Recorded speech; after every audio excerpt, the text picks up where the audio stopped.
بڑھاپے کا سہارا، قرآن و حدیث کیا کہتے ہیں؟ اولاد بڑھاپے کا سہارا ہے۔ اللہ تبارک و تعالی ہمیں ہمارے ماں باپ کے لیے بڑھاپے کا سہارا بنائیں۔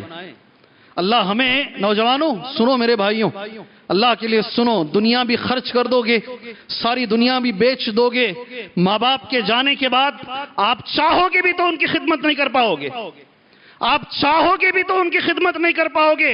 اس لیے یہ دنیا کی سب سے عظیم نعمت ہیں والدین، جب تک وہ زندہ ہیں آپ ان کا سہارا بنیے، اللہ کے لیے کوشش کیجئے، جتنی اللہ نے تمہیں طاقت دی ہے ان کی خدمت کرنے کی کوشش کریں۔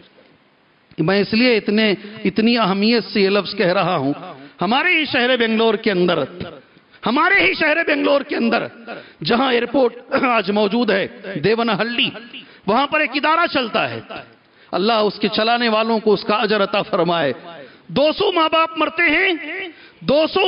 مرتے ہیں، بچے انہیں دیکھنے کے لیے بھی نہیں آتے۔ یہ ہمارے مسلمانوں کی حالت ہے۔ اس میں کیا اہل حدیث، کیا حنفی، کیا مسلکوں کا اختلاف ہے، ساری حدیثیں اس مسئلے میں بیکار ہے۔ ماں باپ کو بچوں نے چھوڑ دیا ہے۔ وہ کہتے ہیں 200 کو ہم نے دفنایا ہے، 200 ماں باپ کو ہم نے دفنایا ہے، بچے دیکھنے تک نہیں آتے ہیں۔ یہ ماں باپ اگر بچے اچھے ہوں تو یہی بچے انشاءاللہ ماں باپ کے لیے کیا بنیں گے؟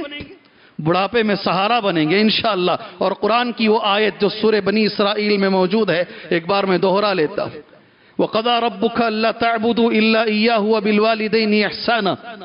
اللہ نے فیصلہ کیا ہے عبادت صرف اللہ کی ہوگی اور ماں باپ کے ساتھ احسان، حسن سلوک کیا جائے، یہ اللہ کا فیصلہ ہے۔ وَقَضَىٰ رَبُّكَ أَلَّا تَعْبُدُوا إِلَّا إِيَّاهُ وَبِالْوَالِدَيْنِ إِحْسَانًا إِمَّا يَبْلُغَنَّ عِندَكَ الْكِبَرَ أَحَدُهُمَا۔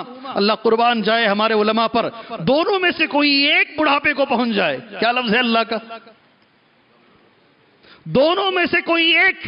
اس لیے علماء کہتے ہیں اکثر دونوں بڑھاپے کو نہیں پہنچتے، ایک پہنچتے دوسرے مر جاتے ہیں۔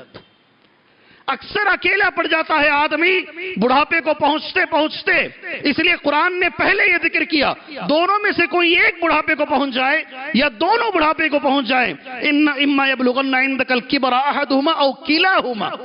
اس کے بعد کرنا کیا ہے میرے بھائیوں، میرے ٹین ایجرز، میرے ساتھیوں، آپ سے میری گزارش ہے، فلا تقل لہما اف، زندگی میں انہیں اف نہ کہو۔